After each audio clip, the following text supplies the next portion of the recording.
Hello and welcome to the new series of Drishti IAS. I am Pooja.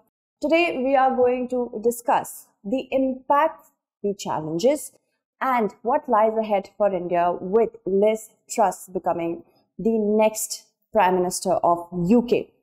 Now this time, as we see, Liz Truss is set to become the third woman Prime Minister of UK after Margaret Thatcher, Theresa May and finally her.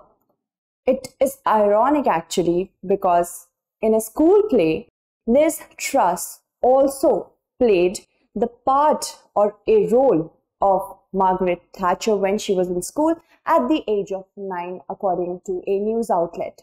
So, how destiny plays its part, Liz Truss is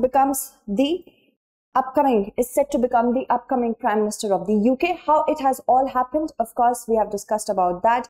When Boris Johnson failed to prove a proper Prime Minister for his own party, and the party is now well versed in regicide. Regicide means basically the killing of a king. But of course, here we are trying to take out a meaning for Boris Johnson when the Conservative Party showed him the way out. Okay, so that is the entire background. If we talk about the points of discussion, these are the many points that we are going to see. And of course, it's going to be as brief as possible because there are going to be points where I'm going to emphasize more and there are points where we can discount. So Rishi loses Truss vote. Okay, so Rishi loses Truss vote in the sense it's a trust vote, and Liz wins Tory leadership. Tory is the nickname for party, the Conservative Party, because there are two major dominant parties in the UK. One is the Labour Party, second one is the Conservative Party. So Conservatives are known as Tories only. Okay, and as we see Liz Truss becoming the Prime Minister, one more very interesting thing is going to happen. For second time in history, Liz Truss is actually named as Mary Elizabeth Truss. Okay, and we also have the monarch in UK as Elizabeth. So the Prime Minister as well as the monarch both will be of the same name. Mary Elizabeth Truss was born in Oxford in 1975 and she graduated in 1996, became a commercial manager at Shell. She formally entered politics in 2010 as a Tory candidate, that is the Conservative Party candidate, and she won the Southwest Norfolk seat and has retained it ever since. She also is playing a great role in the international politics right now. We will talk about that as well. Moving ahead, let's see this.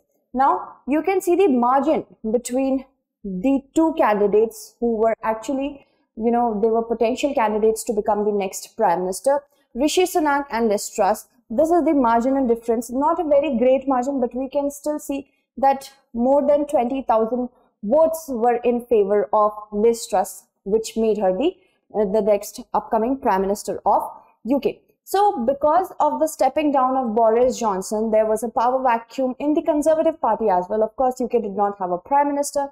There was to be an election, a party election, internal election, in which they could choose a party leader, and many potential candidates such as Sajid Javid and many other important candidates were there who were set to run for this particular election.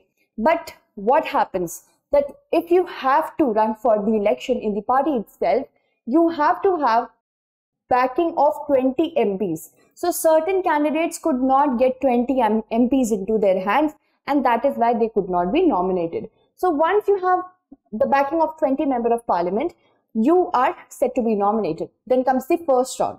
Here in the first round, Conservative MPs vote. Candidates receiving fewer than 30 votes are eliminated. So the candidates who are receiving less than 30 votes, they get eliminated.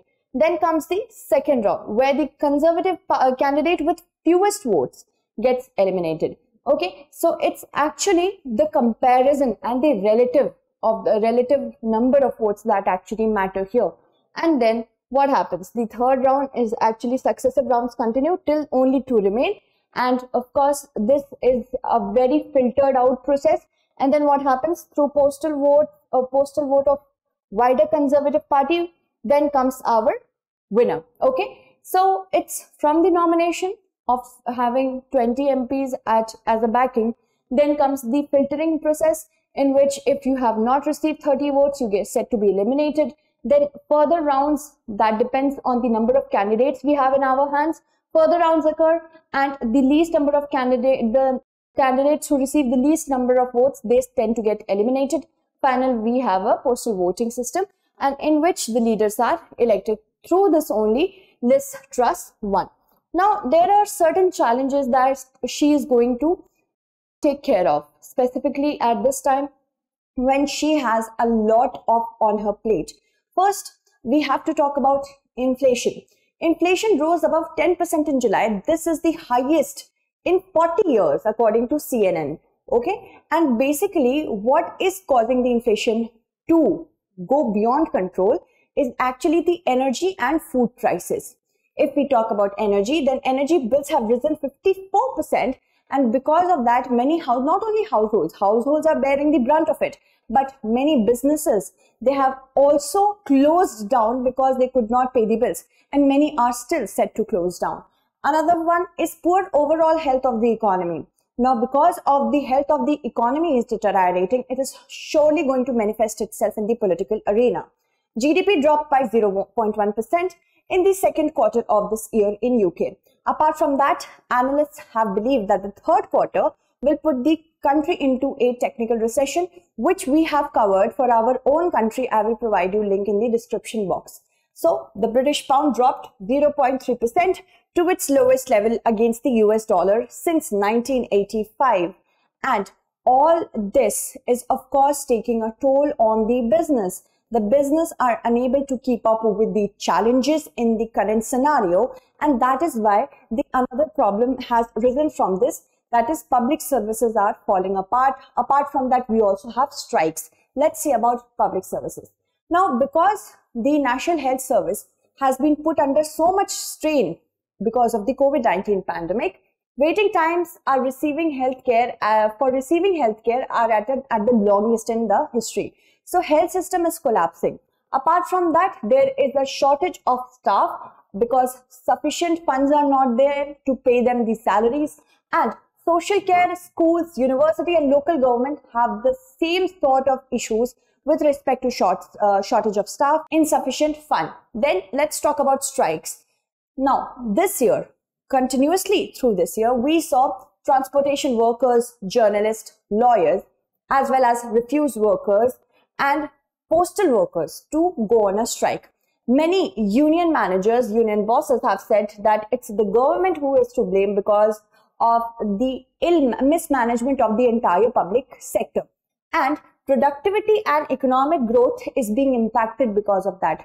As long as the manpower is not into the economy, it's not playing its part in the economy, of course, economic woes will rise. So that is another challenge. Now, international headache, as in Liz Truss is going to become the prime minister when Russia has invaded Ukraine. China is threatening Taiwan. There is, you can say, the relationship of the West is at its worst with Russia since the Cold War. Apart from that, we have another systemic challenge from the perspective of NATO. Apart from Russia, it's China as well. Also, the mess of the Brexit, which is unable, it's not getting into any sort of a proper mold right now. The Brexit mess is still a mess because right now we are seeing that Britain is not seeing eye to eye with Europe, especially if we talk about the current situation of the world. That is also another thing. Because right now we see, if we talk about Liz Truss, she's a hardliner with respect to Europe. She is having a hardliner stance with respect to Europe and not trying to bend in the direction where Europe as a whole is bending. Apart from that, she has a hawkish position on both Russia and China. I'm not talking about Britain, I'm talking about her ideology. So hawkish position, that means like a hawk watches the entire area. She's just watching, not proving to be having a very hard stance against Russia or even China. There are subtleties with respect to Russia, but not China. Now, there are angry Tories. As in the beginning of the session, I told you that Tories have become well versed with regicide, because they have showed out the way, the exit door to many party leaders. So if she cannot perform well according to the expectations of her own MPs, of her own party, then she might be the next one in line for the regicide. Okay, don't take it literally that they are going to murder her. No, regicide it's like a journalist language. Okay, has she chalked out any plan? Does she have any plan? Yes, she does. Let us see what is her plan. She has promised to announce a plan to help people and businesses with soaring energy costs within a week of becoming the Prime Minister. Now, this is really close. This promise is too close. Let's see how can she control it, because this is a consequence of the stand that the West has approached with towards Russia. The amount of sanctions that Russia has been put on is now impacting Europe as well.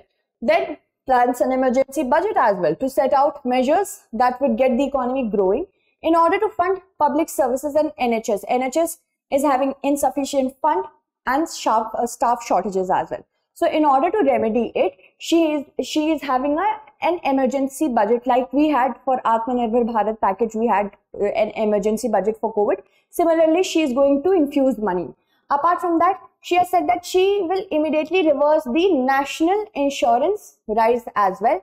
She promises not to revisit the idea of windfall taxes on energy firms. That means if any firm is having a lot of profit because of some sort of seasonal changes or some sort of exigencies, what happens? They get a lot of revenue, and because of that, taxations occur on them, and this is known as windfall taxation. So she has said she is not going to impose any sort of windfall taxes on such revenue.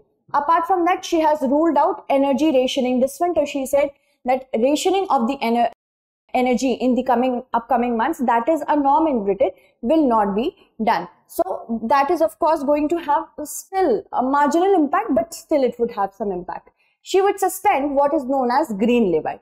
Now this is the red flag. Why? Because green levy is a part of the energy bills that pay for social and green projects. So there will be a lack of financing towards the renewable energy. That means again UK will be in a vicious circle of using coal over and over again. What about the climate pledges?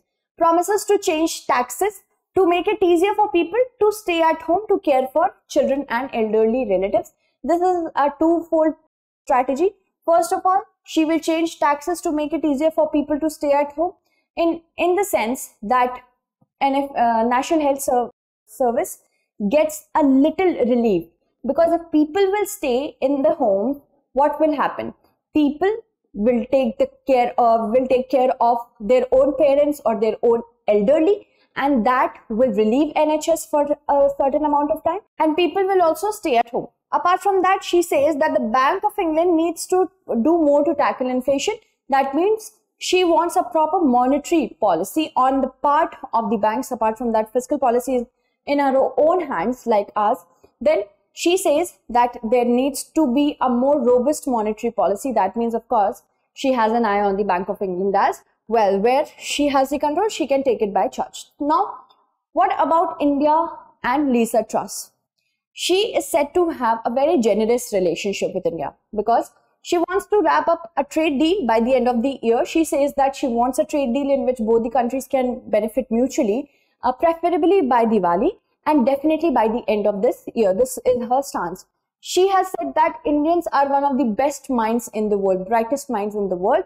So she will develop such visa policies that are more attractive to Indians. And she has never made any antagonist comments about New Delhi. She has been largely pragmatic and focusing mostly about what can she do to improve the relations. Moving ahead, as we see these tweets from her, India is our great friend, an economic powerhouse and the world's largest democracy.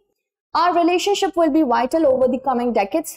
Good meeting with, of course, Dr. S. Jaishankar to discuss more collaboration on technology, investment, trade and security and defense.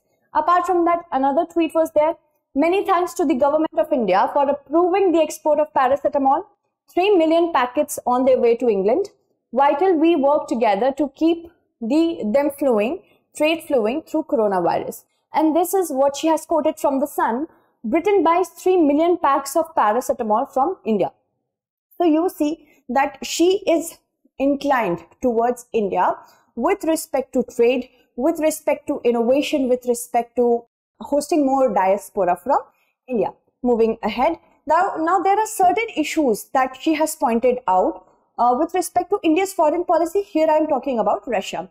She has said that she has issues with India, first of all, on the point of oil, that India is buying so much energy from Russia, oil from Russia. Now, of course, that got a rebuttal from Dr. S. Jaishankar, saying that 15% of the oil imports, Europe does it from Russia. Since the war, it has done so. Apart from that, on defense also, she said that India is too much dependent on Russia. Why not have a collaboration on defense deals with UK? So she has to understand that India, of course she does understand, but she has to understand that India has an independent foreign policy like every other country. And India is at a position in this period of time that it can chalk out its own foreign policy as it is a sovereign country. Secondly, India and Russia are a time-tested friend. This is not what I'm saying, but what the government of India says. Of course, whatever we are going to quote in our examination will be from the perspective of government of India, and of course your opinion as well. But when it comes to foreign policy, try to quote government of India. Okay, so that is another thing. Now let's look at our question for mains. Discuss the challenges surrounding the British economy in the contemporary times. How can India and Britain develop their economic relationship for the mutual benefit of both? Write it in 250 words. Okay. Tomorrow I am going to take the names of those who have answered my last question correctly. Okay. So more of you should answer it. Thank you so much for watching. Stay updated.